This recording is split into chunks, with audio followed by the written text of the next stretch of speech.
So, welcome everyone to class. My apologies for the need to do this remote today. So, a heads up, we might need to do this also on Tuesday or Thursday. Haven't quite figured out yet. Been that kind of semester, but hopefully we'll get that together soon and have it all figured out. Additionally, I am recording this. Should hopefully have it on Canvas. Have been trying to do that for the previous class, but apparently we have a channel for this class that I am not authorized to actually add videos to because it's a very user-friendly system. So hopefully we'll get that figured out soon and then be able to have those available online. Also, sorry for the sort of switch around in terms of the lectures. Given that I'm not sure we're actually going to be able to get to participation, I decided that it would probably be wise to keep on with some of the local government things before moving to elections and parties and that sort of thing. So why we're talking about Metropolitics today, to focus a little bit more on cities, municipalities, and some of the issues surrounding them. But with all of that in mind, also, again, for many of you, you've already sent in your extra credit. Thank you. With the exception of, I think, one person so far, have gotten the extra credit graded and back to you. One of them just came in. So try to get through those as quickly as they arrive to me. So hopefully they will be up there soon. And again, you still have a little bit of time before that due date. In any case, now to Metropolitics itself. So last time we were talking about counties and cities and special districts and all that kind of thing. Today we're going to focus a little bit more on cities and suburbs. Now, if this was an urban politics class, we'd be spending a lot more time talking about cities. Here we're going to deal with them somewhat briefly, and we're going to especially talk about them in connection with suburbs, the areas around them, since particularly for some of the kind of political issues that have been arising over time, the kind of tensions between these two areas come up rather frequently, even if not necessarily most explicitly. So we'll talk about that in a little bit more detail. So for cities themselves, again, a municipality, a municipal corporation is a pretty broad term. So it can be smaller places below 50,000 population or huge ones. So Bryan, the town just above College Station in Brazos County, Texas, would be a small city, be a small municipality. Versus someplace like New York City, oftentimes referred to as a megalopolis, where you're dealing with millions upon millions of people. And that's just, say, within what is technically the municipal corporation of New York itself. If you include some of the ones that are sort of the broader New York area, something we'll talk about in a little bit, we're talking about even more of millions that are involved. And in practice, about a little over half, probably more than a little over half of Americans technically live within something that would be a municipality, be a municipal corporation. That being the case, cities tend to be rather powerful in terms of not just state government, but also can have significant national effects as well. So like the textbook mentions, if you took the 5 biggest metropolitan areas in the United States and you made them one country, they would have the 4th largest economy in the world. So that gives them quite a bit of sway. And not just in terms of their economic power, but also in terms of, say, cultural power, influence, and things of that type. So what makes these cities so influential? There are a few things, some that we're going to talk about today. One of the key ones is the division of labor. So because cities can be diversified in their economy, so they can focus on multiple things, this allows for specialization within the division of labor. So if you take a city like Chicago, for instance, Chicago can have, say, a meatpacking industry, have various factories, have its own stock market, can have, say, more tech-oriented types of businesses, have major universities, have major cultural centers. It can diversify this way. Versus, say, especially like, say, a suburb or a more rural area, where obviously because of a smaller population and because of less sort of a density of people, you don't really have the ability to have that sort of division of labor. So for instance, like if we're looking at places that have now been called the Rust Belt, so areas in the middle part, the sort of eastern and middle part of the United States, from Pennsylvania through Ohio, West Virginia, Kentucky, Indiana, Tennessee, areas like that, places that used to have big factory towns, so people who were involved with say, manufacturing or coal mining or things of that type. These were smaller and usually not city areas, and they basically had that one sort of big business. So if that business should fall apart, so if the manufacturing should move overseas, if the coal should run out, what have you, effectively the economy in that area died. Versus, say, in a place like Chicago, if for whatever reason the meatpacking plants all had to shut down, that wouldn't be great, but there's multiple other things that go on in the city of Chicago that would keep the city going. Sort of division of labor strengthens them in this way. Second is population concentration. Because you have so many people in one smaller area, this obviously allows for a division of labor. This allows for greater specialization. It also allows for wealth concentration. So for instance, again, so let's say something like Silicon Valley in California, some of the cities in that sort of general area, San Jose, San Francisco, things of that type. Generally speaking, if you already have that sort of critical mass of people and industries there, other people will start coming towards it. So if you're trying to start up a tech company, typically people would go towards California. That it was a place where you would have types of people who have the right training, the infrastructure that you would need, things of that type, versus, say, just starting from scratch in, say, the middle of Iowa, for instance, where you wouldn't necessarily have the people there already. You would have to be attracting people from other states to come in. May not have the infrastructure in terms of power, buildings, internet connections, things of that type for it to function. So you'd have to be building all of that with additional cost. It would be rather harder in a rural or non-municipal area. Additionally, cities have heterogeneity. So various different kinds of people who live within them. And the idea is this is beneficial. It allows for more space for innovation. So the idea would be that if you have people from multiple different states or multiple different countries, people from multiple races or religions or ethnicities or what have you, this tends to have an influence on creativity because there are just so many differences there that you can have hybrids of some ideas form, new things coming up, these sorts of elements, as well as making the city itself much more sort of vibrant and enjoyable in a sense, because it has so much variety. It's not all just the same sort of thing would be the idea. And that this is a benefit of the cities. So that one of the things that oftentimes attracts, say, if you're dealing with like the tech industry or something like that, something that attracts individuals to go to these places, to work in these areas, is the kind of diverse sort of area that the business exists in.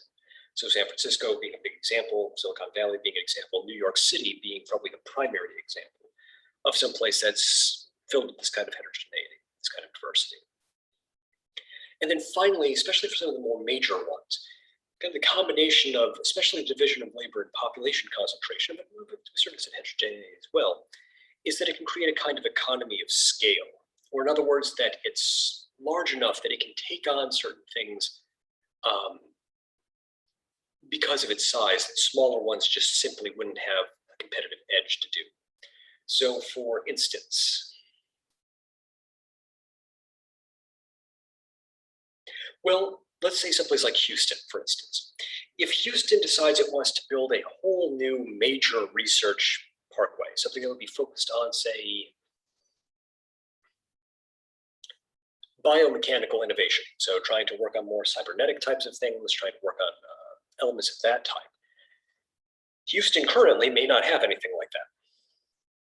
I actually don't know if Houston has anything like that, but for argument's sake, let's say it doesn't.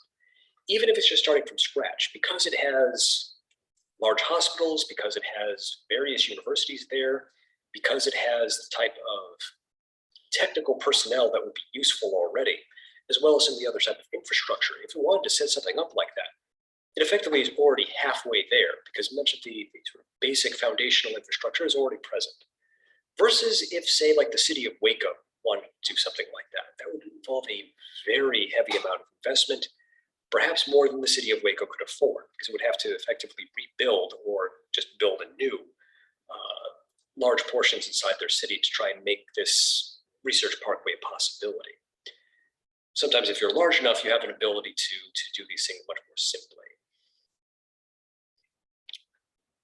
Now, having said all of that, while cities can be very influential and very powerful economically, culturally, and otherwise, so on the cultural end of things, so if you look at New York City and Los Angeles being the key examples, even outside of their economic strength, they also have a great deal of cultural influence. So New York City has some of the most important newspapers, some of the most important media centers, some of the most important cultural centers in the United States. So for instance, if you want to know what kind of art is going to sell well, you look to New York City.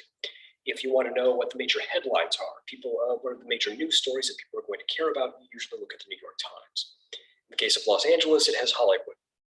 So even beyond its economic strength, it has its cultural strength in effectively being the center of mass entertainment. That indeed, for many people, both in the United States and outside the United States, what America is usually seen through the lens of what people in Los Angeles think America is. That gives them quite a bit of power, culturally and potentially politically. But with all that said, there are also problems in cities, not minor ones. So one of the big ones being crime.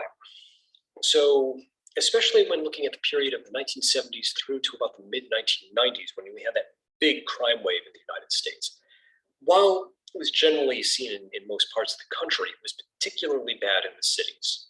Those were the areas where it tended to become almost unlivable.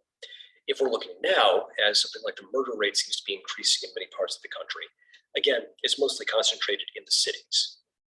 And again, partially that's because of population concentration. It's a lot easier to be a mugger or a burglar in a city than it would be, say, in a rural area. Both because there's just so many more opportunities and more targets, easier way to kind of hide, but also because of different types of norms, and different types of regulations. So for instance, if I'm a burglar, if I'm someone who wants to break into places and steal people's stuff, if I live in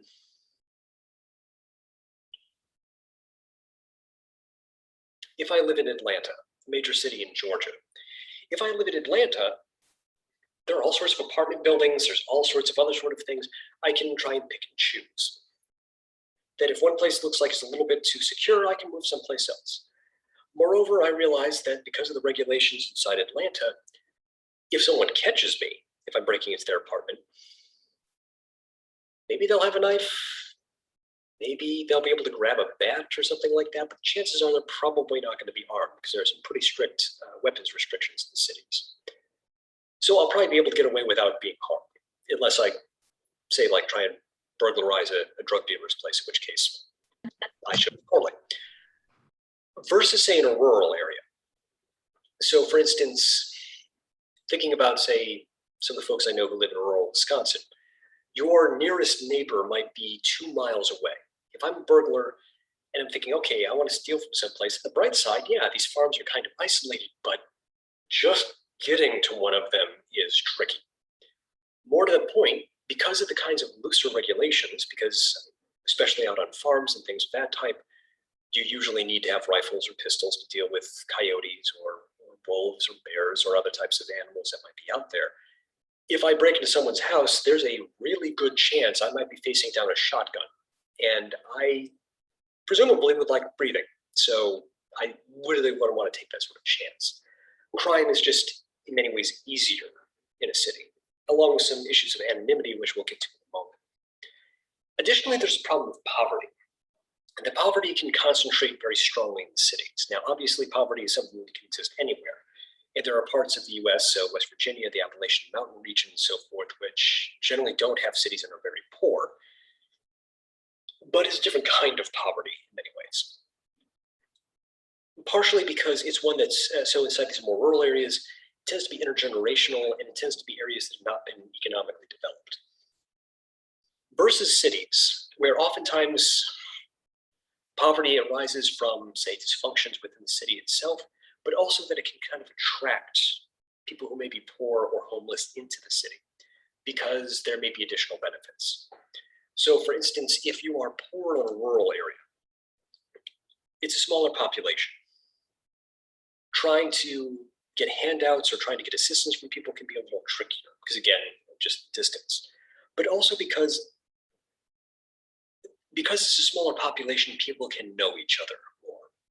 So if I see someone in a rural area, if I see someone who's kind of wandering around homeless and all that, I'm thinking, well, maybe this is someone who needs help. Some of the other locals might say, well, yeah, but that's Richard. He's a drug addict. We've been trying to get him cleaned up for 15 years now. He never stays this way. He never stays sober. He's just kind of a screw up. Yeah, you can try and help him, but he's kind of a lost cause. This is something will probably kind of harm the ability to assist. And there's just less social welfare resources in many rural areas versus in a city, where cities usually have comparatively well-developed social welfare systems. And again, also, they tend to be a little more anonymous. So if I'm walking along a street and I see someone who's begging on the street, I don't know who they are, they don't know who I am. Chances are this individual is probably going to move around at points. Then I'm not going to be thinking to myself necessarily, okay, this is Richard, someone who's been screwing for 15 years. I may think this is just a guy who's been down on his luck. So say a place like San Francisco has been notorious for this for decades. That was gotten worse in the last 10 or so years. They would have homeless individuals who would actually trek their way to San Francisco because there are more food banks, homeless shelters, much more loose regulations on loitering and trespassing, things of that type, that effectively it's easier in a sense to be poor in a place like San Francisco than it would be in, say, a rural area. Another potential issue are racial, ethnic, and class tensions. So one of the strengths that was mentioned is the heterogeneity and diversity that can exist in a city. It could be a good thing. It can also be a bad thing. Just like for most blessings under heaven, they're usually mixed.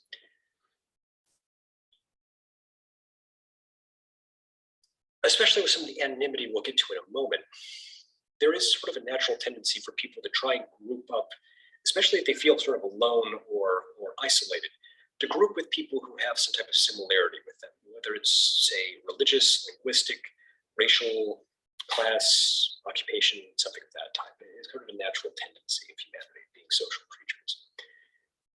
This can create problems because these various groups can be competing against each other, view each other as competitors or threats. So, for instance, if we're looking at, again, Chicago, if we look at Chicago in the 1920s, the Irish population and the Italian populations were very much in conflict with each other. Is one of the reasons why some of the gangland warfare tended to be so vicious in Chicago during that period, is that it wasn't just one gang versus another, but it was effectively the Italians versus the Irish. And even if you weren't involved in a gang, you kind of found yourself getting stuck in these conflicts, whether you wanted it or not. Because the idea, are you going to side against your people? Now, advance to the present, and for the most part, those tensions have kind of relieved in Chicago. So yeah, there's still some competition between, say, Irish and Italian populations in Chicago, but it's more like a friendly rivalry between football teams or something of that type. Yeah, it still exists, but it's not, no one's shooting each other over it for the most part. This in contrast to, say, some others. So if we're looking at some place like Los Angeles currently, there have been notable sort of conflicts or tensions between, say, the Black population, the Hispanic population, and the Korean immigrant population, especially. Each sort of competing for, say, more resources, for more recognition, things of this type, along with, say, other types of conflicts that can exist. So these tensions can be there as well. Kind of underlying all of these is the notion of, and forgive me if I mispronounce this, but of nome. The phrase itself comes from a sociologist in France in the late 1800s named Emile Durkheim. So I'm not sure if I'm pronouncing the word right because French is a completely confusing word to me, language to me. But be that as it may. So the definition that's usually given inside something like Merriam-Webster is that a nome is the social instability resulting from a breakdown of standards and values. Nifty. What does that tell us? what it's getting at is that one of the big problems in cities, and this is one that comes up in the United States particularly, is that it tends to be so anonymous. That you're in a city with 2 million people, 3 million people, 6 million people, and yet you're really still alone. Yeah, there may be some people you kind of recognize. They're the people at the usual diner you go to. They're a couple of people you know at work. But for the most part, you don't really know anyone. And there's no real sort of typical sort of networks or connections that exist. So you could be, if you're living in an apartment building, you could live there for 3, 4, 5, 7 years, and you might kind of know your neighbor across the hallway. You might kind of know 1 or 2 others, but chances are you may be completely oblivious to the existence of most people who live there, and most of them will be oblivious to you. This kind of anonymity, where there's not the kind of connections and sort of networks that you can usually fall back on in, say, more rural or more traditional areas, where you can fall back on family, or you can fall back on other sorts of social networks. So for instance, sort of extended friendship or other sort of networks. So thinking of, say, some rural areas in the United States, people who go to the same church that you do. And moreover, that their families have gone to the same church for generations, just like your family has gone to the same church for generations. So people you've kind of grown up with, people whose families you know, other people you can kind of lean on, these sorts of sort of thick sort of social connections. Typically in cities, these tend to disappear. And the idea is that this creates a substantial amount of instability as well as other sorts of problems. So on the individual level, the idea is this is something that leads to an increase in things like depression, anxiety. When Neil Durkheim was first bringing this up, this notion of ANOME, he was doing a study on suicide, that it tends to cause not minor psychological, mental, and emotional issues for people over time. But there are also social issues that arise, that it's a kind of normlessness that happens. You don't feel connected to the city. It doesn't feel connected to you. So as a comparison, if we go back 3 generations in America, so to like my great-grandparents' lives generation, typically for many Americans, probably for at least over half of them, generally they lived within maybe 30 miles of where they were born. People tended to live in places that were pretty close by to where they were. Yes, some people go out west, others look for opportunity, but a lot of people stayed generally in the same sort of area for generations. Starting a little bit with the Great Depression, but especially ramping up after World War II, you have a lot more movement. So someone might be born in the suburbs of Milwaukee, Wisconsin, and then go to college in Des Moines, Iowa, and then go for work in San Diego, California, then find another job in Orlando, Florida, then find another job inside Baltimore, Maryland. There tends to be a lot more moving around, which means you feel a lot more transitory. That yeah, you're living in a city, but you're not really part of it, and the city doesn't really become a part of you. This can lead to social breakdowns. So it can lead to people just not necessarily caring about the good of the city, so for crime and poverty, but also can ramp up some of these class, ethnic, and racial tensions because, okay, if you're living in an anonymous, faceless kind of existence in a city, well, then you're going to try and find people who are like you in some ways. It can lead to sort of a form of tribalism in a sense, that you're trying to find some sort of connection with people, for better or for worse. In the more criminal version, that would be something like gangs. In other cases, it can be connecting more with a race, ethnicity, or something of that type, kind of viewing yourself as one group against others in a city that you're competing with in a kind of zero-sum game. One other concern, and this isn't really talked about as much in the textbook, is the issue of corruption. So corruption is something that can exist in any part of it, any kind of government in the US, and it tends to. But in cities, it can become particularly a problem. So again, we kind of mentioned last time with special districts, because there are so many of them inside a city, it can be easier to hide corrupt practices. Given the type of specialization that also exists, it may be easier to hide it or try and develop it in some senses. More to the point, because of how cities can operate, this can lead to political corruption, especially in the older days. Political machines, though in practice in some cities, political machines still exist. So a party machine, or political machine, party machine, is where a political party effectively tries to use various corrupt practices to ensure that it's able to maintain and keep power. Now, this was something more blatant, especially in earlier eras, but you still have versions of it today. So in earlier eras, so if we're looking at New York City during the Tammany Hall days, so in the 1800s, well, we should probably back this up a little bit. So until about the 1880s for the national level, more like maybe the 1930s for the state level, generally if you're dealing with the bureaucracy, it was arranged by something called patronage. So what that meant was, so like today, if you want to get a job in the civil service, if you want to get a job in the bureaucracy, generally speaking, you have to show that you're qualified in some way, that you have merit to do so. So that might mean showing you have certain types of degrees, or showing that you have certain types of experience. So for instance, if a city is wanting to have someone who's sort of like their chief civil engineer, if a person's applying, they would have to show, okay, do I have a professional engineer's license and accreditation? Did I get a degree from someplace? What kind of background do I have in this? What kind of things have I done? Stuff at that time. Back in earlier times, that's not how it worked. Back in earlier times, you had patronage, which meant that if I won an election, so let's say I win the mayor, the position of mayor inside a city, and I'm figuring out who's going to be, who's going to be the chief engineer. I'm going to decide to fill that in with people who are members of my party. But the idea was that one of the benefits of winning office is that you could fill these civil service positions with your party allies.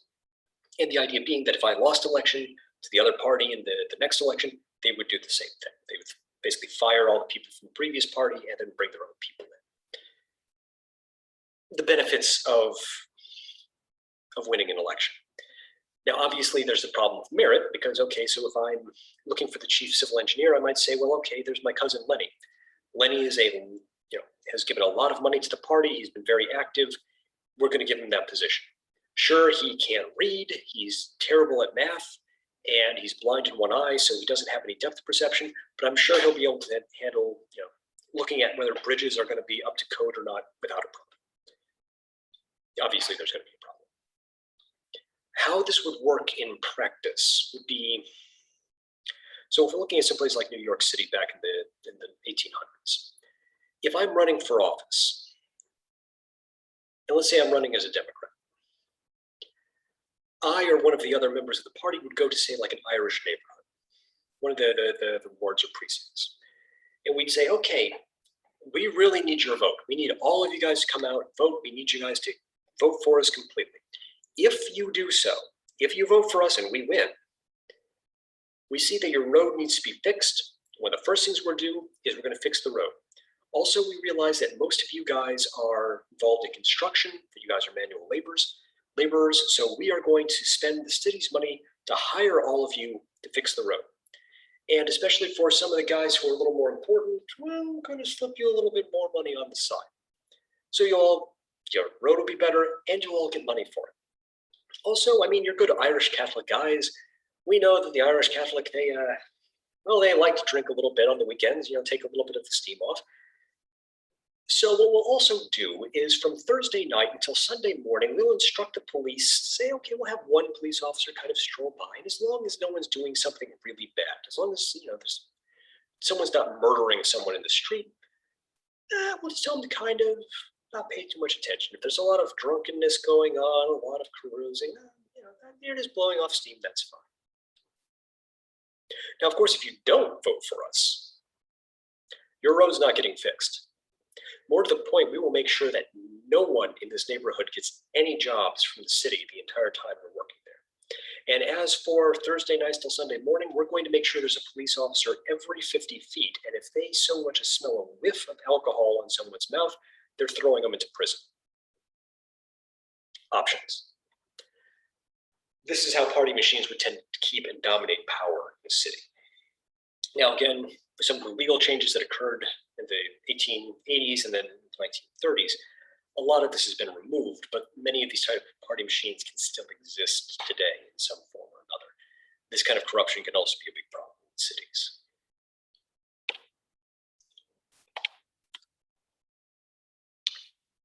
So with these problems in the cities, this is also where you have people start moving to the suburbs. So sort of low population density housing in the areas sort of surrounding the city. Now, this is also where we need to make a contrast. So let's take a contrast of Paris in France. So Paris also has suburbs, but generally the suburbs in Paris are viewed as, and typically are, they tend to be places that are much lower in terms of their socioeconomic wealth. They tend to have a lot more crime. They tend to be a lot more rundown. The central part of the city, very nifty. The suburbs tend to be a mess. That's kind of the opposite of what happens in the United States. Generally, it's the cities that tend to have more problems with places being run down, with crime, with poverty, and things like that, while the suburbs tend to be more of where you see, say, middle class, upper middle class, people of that type moving out to. So if you're seeing like single family homes and things of that type, typically those are in the suburbs of the city. They're not typically within the city itself, except for some, say, more historical ones or some very rich ones. While this started to a notable extent after World War II, as various of the soldiers and so forth were coming back, especially in the 70s during the Great Crime Wave, you start seeing a lot more people moving out into the suburban areas. For a large number of them, they left for tax reasons. Because the city has, again, so many special districts, has so many other sorts of regulations and so forth, they tend to have a higher amount of taxes that a person living there has to pay. So they may have to pay some type of city income tax. They'll have to pay a sales tax. They'll have to pay user fees. They'll have to pay other sorts of things. It can be very expensive to live in a city just in general. Generally speaking, the cost of living tends to be higher, but the number of taxes also brings that higher. So more people were starting to move out because the idea was the suburbs were cheaper. But there are other reasons that come up as well. So again, because cities can tend to have problems with crime or poverty, sometimes people would move out to the suburbs because the idea is there'd be better schools or a better environment. So with better schools, the idea would be, so if I'm living in a certain part of the city, just like any place else that has school districts, where you live basically determines where your kids will go to school. If the schools aren't so great, if the school is something where, say, 50% of the students when they graduate are barely able to read or barely able to do mathematics, you kind of get concerned about, okay, is my son or daughter going to be able to get anything out of school? Moreover, if there are crime problems, then you're just concerned about how your child's well-being is going to be. So for instance, even thinking back when I was a kid inside middle school, so the schooling between primary and secondary, the schools I went to was more of the city-related one. It was overcrowded. It was quite a mess. I still remember one of the last days of school jumping over a puddle of blood because someone had bashed another student's head in with a combination lock. Not exactly a conducive place for learning. So those who could afford to, would leave the cities because the idea is, okay, generally speaking, school districts in the suburbs and the schools in the suburbs tend to be of a higher quality and tend to have lower problems with crime and things of that type. Which then gets to one of the other things that kind of ramped things up in the 1970s. Many people were leaving the cities to escape crime and the kind of issues and sort of degeneration of the cities. Because the idea would be that, okay, if I'm going to work, do I want to get mugged? Do I want someone holding me up with a gun for my wallet? Do I want to run the risk of someone punching me in the back of the head just for fun? Do I want to worry about, say, my car being broken into? Moving out to the suburbs traditionally tend to be much lower crime, so people moving out there. And then finally, also for some, they left the cities because they wanted someplace a little more homogeneous. So again, kind of with that heterogeneity issue, kind of wanted to go someplace where folks are more similar in some sense, based on race, ethnicity, class, what have you. But another big reason for this sort of move to the suburbs is what you can kind of call the American dream. That for many people, the idea is, what what are you kind of aiming for? What does it mean that you've kind of made it? And I mean, for some people, see, making it means I'm going to be the CEO of a company, or I'm going to be a senator, or I'm going to write the great American novel, whatever. But for a lot of folks, what is it? It's having your own home that you own, your own little sort of spot, your own little house where you can raise your family in general peace and quiet. So the white picket fence, house with a two-car garage, maybe a pool in the back, something like that, but it's someplace that's your own that you can just kind of enjoy. Peace, in a sense. And that's not something you're generally going to get in the city. In some parts of the city, there may be certain things like that, but generally speaking, so especially from places like San Francisco, New York, Houston, elsewhere, you have to be very rich to be able to afford that. Or again, very lucky. Most people are going to, versus moving to the suburbs where that's a much more realistic possibility. The reason for mentioning all of this is because at points you've probably heard, or maybe you haven't, but there's something you know about. One thing that comes up in America is the notion of a type of culture war. Culture war, the term itself originally was from Germany in the 1800s, culture Kampf, dealing with some disputes between the Catholics and the Prussian government. In the American case, effectively, cultural war refers to, say, it's oftentimes linked with progressive versus conservative, but yes, there's a political, ideological element to it, but in many ways, it's almost more, for lack of a better term, aesthetic, or sort of what looks beautiful or good to someone. So not necessarily irrational, but kind of pre-rational, what are your sort of preferences in some sense. The division between cities and suburbs oftentimes has this cultural war element to it, and many of the types of political issues that arise kind of come in from the sort of division between, say, urbanites versus those in the suburbs or rural areas. So, for instance, those who tend to prefer the cities, especially those who are in the middle or upper classes inside the cities, they tend to view suburbs as being very conformist, standardized, stultifying, very repressive, that it's not a place where there's a lot of creativity, there's not an ability to be yourself, that you're kind of stuck in a sort of standardized cookie cutter sort of system. And this is reflected in things like Hollywood. So if you've seen, various types of movies or something of that type, where you see suburbs as being places where everything's the same and people are basically just a mess in some ways. That's sort of the city lover's view of what a suburb is like. Versus, say, people who are more fond of the suburbs and rural areas, where they tend to see that this reflects some of the better qualities of American life, that allows for community, it allows for individual ownership, it allows for self-initiative, that allows you to kind of be yourself rather than just being, say, an anonymous unit inside a uncaring type of city or megalopolis. So if we're looking at other sorts of issues, sometimes with taxation, sometimes with, say, norms on morality and things of that type, oftentimes underlying them is this kind of division between the preference for cities versus the preference for suburbs, even if it's not necessarily explicitly so. So one of the places where this kind of comes in is if we're talking about sprawl. So sprawl is when these sort of suburbs, low-density residential areas tend to extend pretty far from the city center itself. Because what will end up happening is, so you have the city center itself, people want to leave. So they kind of go sort of to the ring outside the city. They start forming suburbs. More people start moving there. It starts getting more developed. It starts becoming almost more city-like in a sense. People don't like that anymore, so they go out to another sort of rim of that. And again, and again, and again. So someplace like Houston is kind of given as the primary example of sprawl. The actual city itself of Houston kind of rests on the Gulf Coast, the coast of the Gulf of Mexico.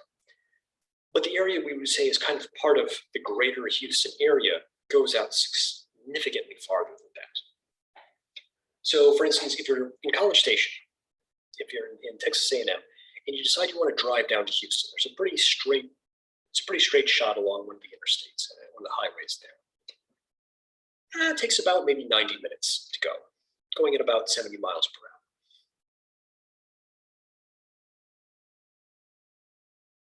But having said that, you generally know that you've reached Houston far before you've actually reached its city limits. So again, cities tend to have kind of an effect on humidity or on the climate of an area, given how developed and how much concrete there is.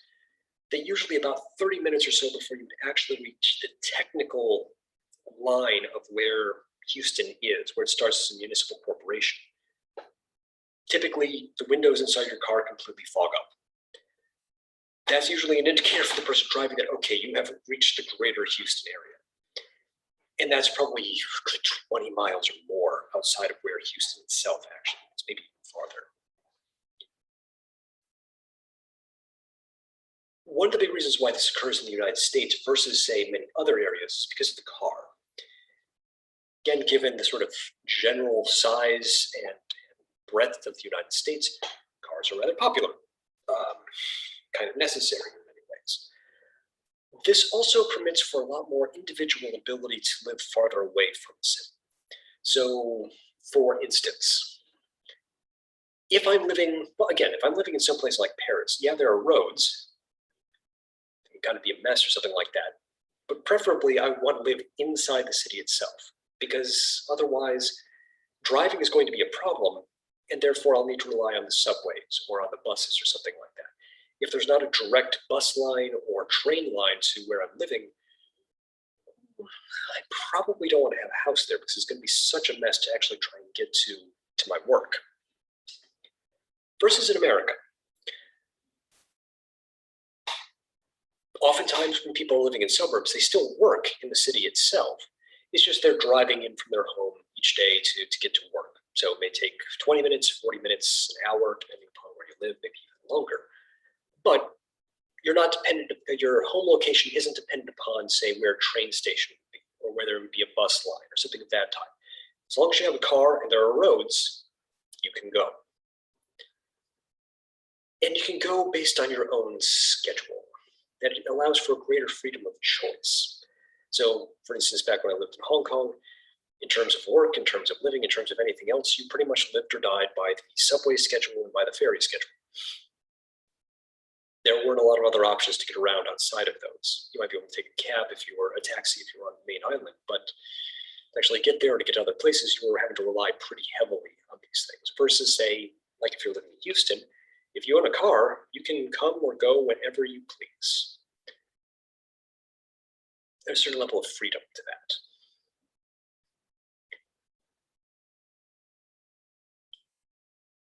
But we're going to consider two of the sort of sides of sprawl. We'll probably only deal with the against right now. We'll probably deal with the other on Tuesday.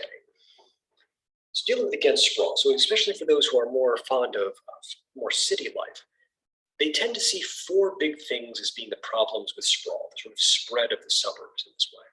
The environment, efficiency, equality, and again, what we might be able to call the aesthetic, sort of what is beautiful and what's not. In terms of the environment, they tend to say that the big issue with sprawl is that it's greatly increasing air pollution, it's greatly increasing climate issues because of the number of cars that are going, the amount of fossil fuels that are being burned, and also the amount of roads and buildings that have to be built to try and cover this sort of distance. So just in terms of, so again, Houston being a big example, if you're driving through its type of road system, curvy, multiple layers of it, just to try and get people to where they need to go, that amount of concrete, that kind of effect on the local environment can be highly destructive, is this view. Versus, say, in a more compact city where people can walk, or where you can rely on subways, or on trains, or on buses, where the idea is that you can try and minimize some of the environmental impact. Meanwhile, with cars themselves, the idea and the type of roads that are necessary for them, it has a substantial negative effect on the environment. Second issue is efficiency. So Houston, again, is a good example. Yes, if we're talking about the greater Houston area, it covers multiple of these suburbs. But in practice, the city itself, as a corporation, is just that sort of core That's near the starting point of it.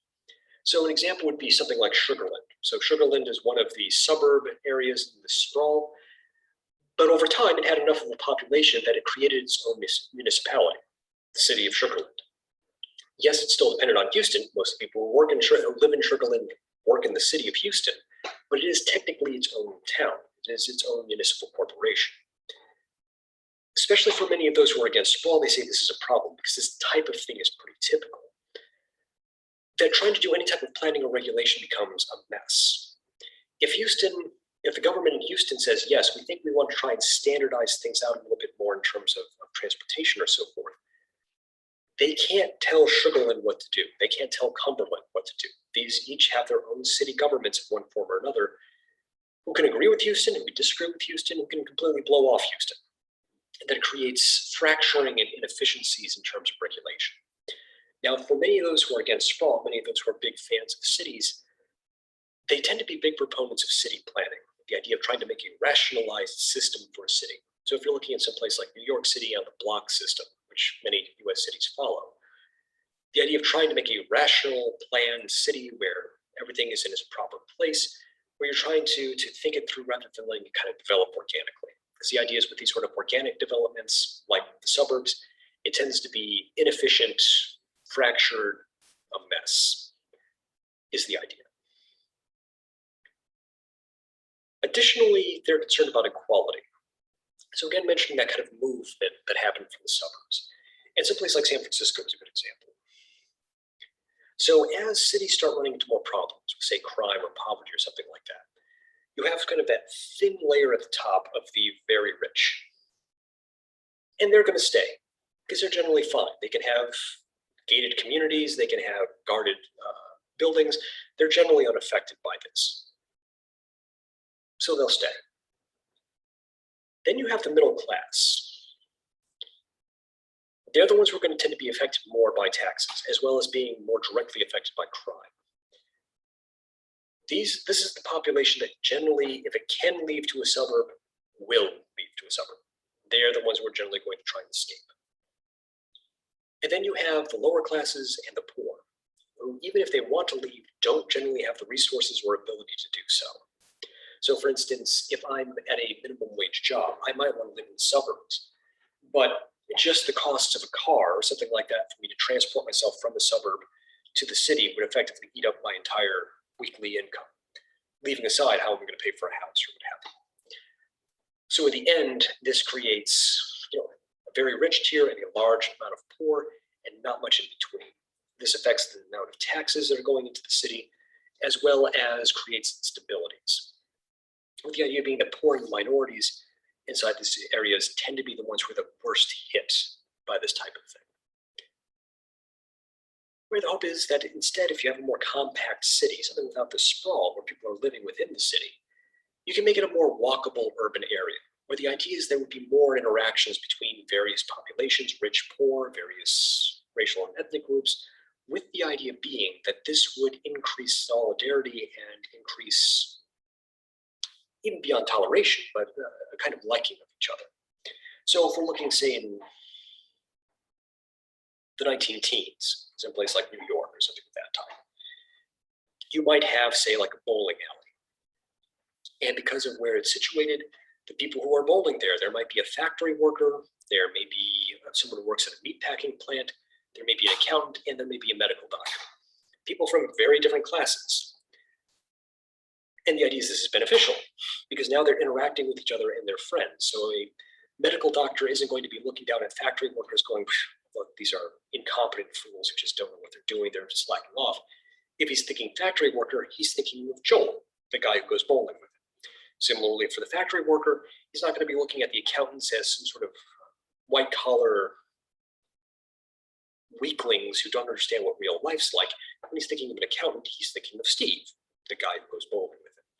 And so too, say more interactions with racial and ethnic groups. The idea is this can remove the tensions and hopefully create a greater sense of community, is the idea. And then finally, there's the aesthetic. Again, a less concrete reason, but the sort of notion again, that suburbs are boring and dry and conformist and homogeneous. So for instance, if you look, say, aerial photo of the suburbs and some of the sprawl areas. Many ways, it kind of looks like you just took Microsoft Paint or something of that type, would take an image of a house and then just copy and paste it 200, 300 times. It just all looks the same in some ways. Versus the idea is that inside a planned city, you can have more diversity, more variety, more different types of restaurants, more different types of cultural events, things of that type that will create a greater openness to new things. So we'll finish off even with the textbook itself. When it's trying to describe, say, what sprawl is like, yes, it's talking about various problems, but note how it describes them. The sprawl is, quote, where the internal combustion engine is king and the garage is a castle, a gas-wasting, fume-choked mess where desolation is broken only by patches of high-maintenance grass and ornamental plants. Yeah, it's talking a little bit about the environment. Yeah, it's talking about other things. But this is very much an aesthetic sort of judgment. What are they effectively saying? Suburbs are ugly. These are ugly places that develop an ugly kind of people.